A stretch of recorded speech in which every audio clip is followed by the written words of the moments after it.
Good morning. Let us discuss today's important news headlines. Today, that is February 11th, is International Day of Women and Girls in Science. To encourage women in STEM courses, science, technology, engineering, and medicine, from the last 10 years, this International Day of Women and Girls is being celebrated. The United Nations Sustainable Development Goals for 2030 also highlighted gender equality in science as an essential component of its agenda.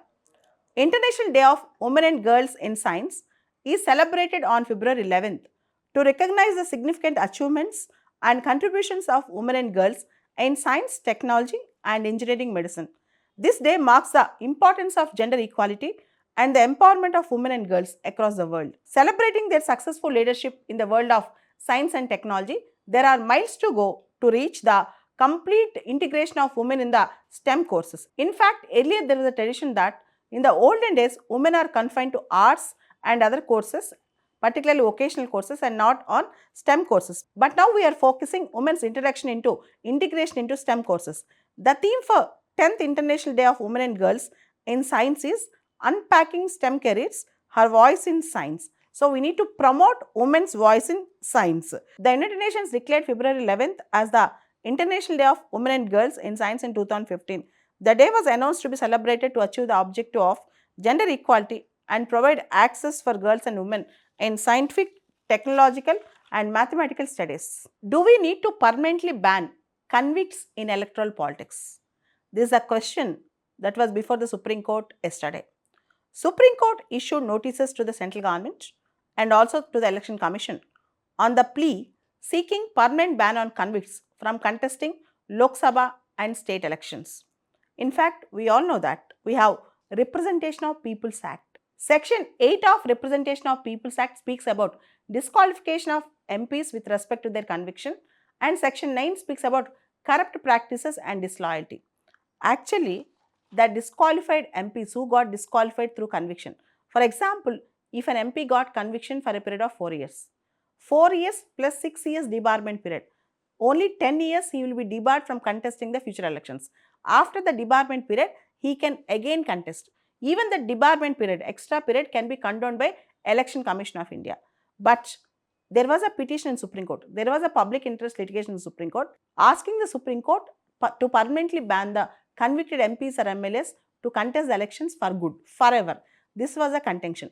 With this contention, there was a case in the Supreme Court, and Supreme Court issued a notice to the central government and Election Commission of India to give their representation in this respect. If we observe the criminals percentage in the Lok Sabhas, in the present 18th Lok Sabha in 2024, according to ADR data, out of 543 MPs, 251 MPs have criminal background. That is 46% of present Lok Sabha have criminal charges on them.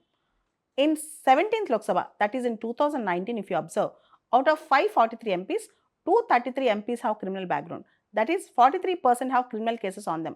In 16th Lok Sabha, that is in 2014, out of 543 MPs, 185 MPs have criminal background. That is 34% have criminal charges.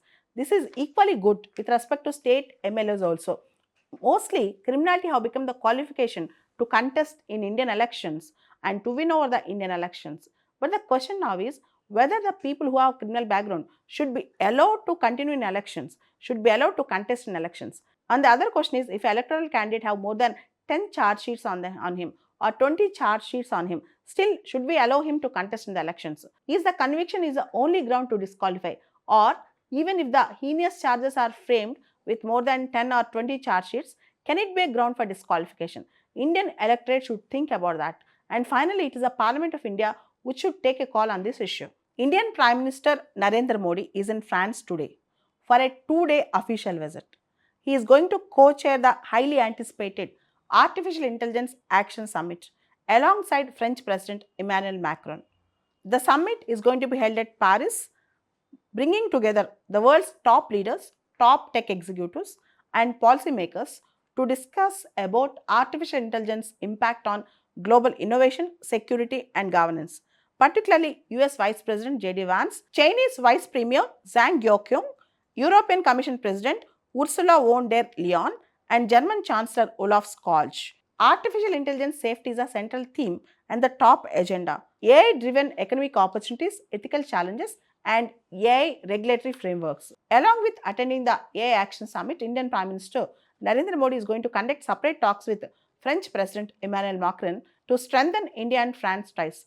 Beyond AI, Modi's visit will focus on strengthening the India and French strategic partnership aligned with the 2047 Horizons Roadmap. And you all know that India and France have signed Horizons Roadmap by 2047 in the last year.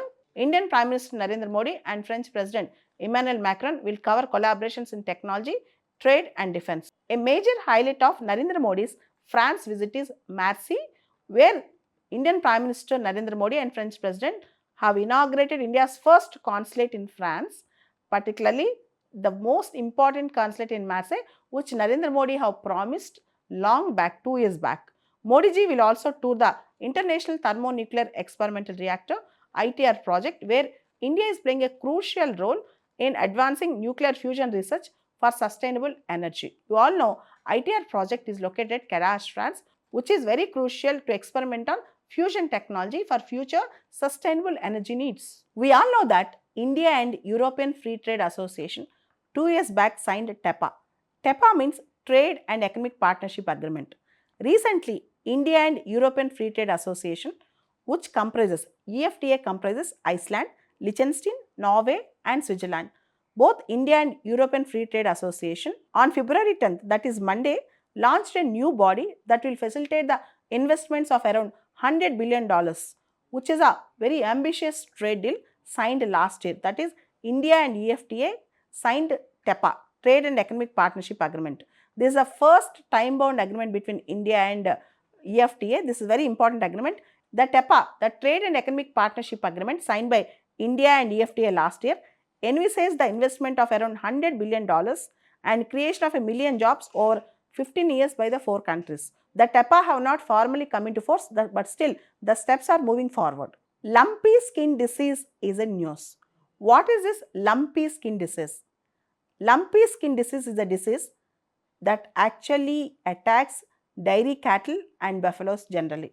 Lumpy skin disease is a viral disease that affects the cattle and water buffaloes particularly. It is caused by the lumpy skin disease virus. The Central Drugs Standards Control Organization CDSCO has granted license to a vaccine, BioLumpy vaccine. So first time there is a vaccine for lumpy skin disease which actually occurs to the dairy cattle and buffaloes. India's first vaccine against lumpy skin disease in dairy cattle and buffaloes. Bharat Biotech Group company BioVet have actually prepared this vaccine. The vaccine for lumpy skin disease is going to be launched in the market very soon, which offers a high safety and efficacy profile also. Lumpy skin disease virus belong to the family of Poxviridae and subfamily of Cordopoxviridae. Lumpy skin disease is a disease of cattle characterized by fever, nodules on the skin, mucous membranes and internal organs, enlarged lymph nodes and sometimes death also. Many Muslims aspire to visit Hajj pilgrimage in Saudi Arabia. Now, Saudi Arabia bans children from Hajj in 2025, changes visa rules for 14 nations including India. In a significant decision concerning Hajj pilgrimage 2025, Saudi Arabia has announced that pilgrims will no longer be allowed to bring children to the holy site. The Saudi Ministry of Hajj cited that there is a need to safeguard children from potential risks associated with severe overcrowding. In Hajj, there is a overcrowding, so children will not be allowed. Saudi Arabia has announced a significant alteration to its visa policy. From February 1st, individuals from 14 nations, including India, will only be eligible for single entry visas. This adjustment aims to curb the practice of undertaking the Hajj pilgrimage without proper authorization. Many individuals holding multiple entry visas for Saudi Arabia enter the country during the Hajj period and proceed to the pilgrimage without registering properly. Consequently, the pilgrimage sites experienced extreme overcrowding during Hajj.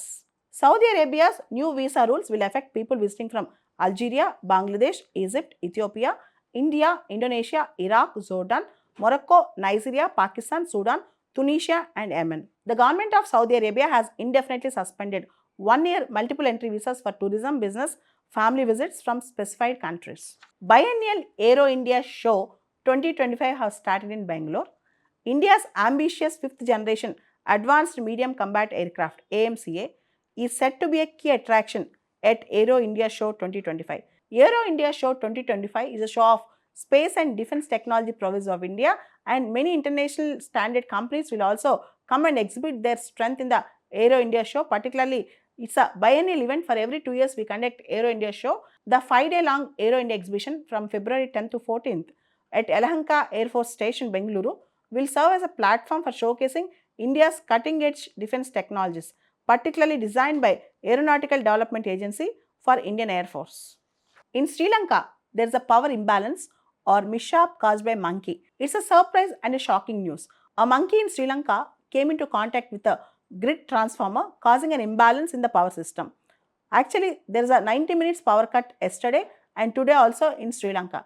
The reason is a monkey, a small monkey. A complete 6 hours power blackout happened in Sri Lanka with monkey, and in addition to that, there is a technical issue in the coal-based power plant in Sri Lanka. Both have compounded, there was a power disruption in Sri Lanka.